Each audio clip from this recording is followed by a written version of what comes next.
শেরপুরে যাত্রী সেজে ৮ কেজি গাঁজা বহনের সময় ২ যুবককে গ্রেপ্তার করা হয়েছে। গ্রেপ্তারকৃতরা হলো নাটোরের রাজবাড়ী এলাকার কাশেম শেখের ছেলে লিটন শেখ, লিমন হোসেনের ছেলে পলাশ। ২১ আগস্ট বৃহস্পতিবার দুপুরে উপজেলার ভবানীপুর ইউনিয়নের সোনকা এলাকায় নাবিল হাইওয়ে রেস্টুরেন্টে যাত্রা বিরতির সময় কুড়িগ্রাম থেকে ছেড়ে আসা নাবিল পরিবহনের গাড়িতে হানিফ পরিবহনের এক ড্রাইভার ও তার ভাতিজা যাত্রী হিসেবে ভ্রমণ করছিলেন।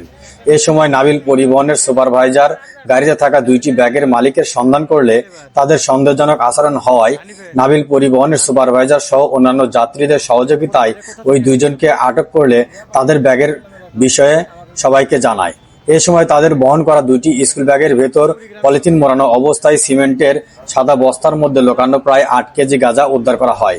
পরে শেরপুর থানা পুলিশে খবর দিলে গাঁজা ও আসামি দুইজনকে পুলিশ তাদের হেফাজতে নেয়। এ বিষয়ে শেরপুর থানার অফিসার ইনচার্জ এস.এম. মঈনুদ্দিন বলেন, ৮ কেজি গাঁজা সহ তাদেরকে গ্রেপ্তার করা হয়েছে। আইনগত ব্যবস্থা প্রক্রিয়াধীন।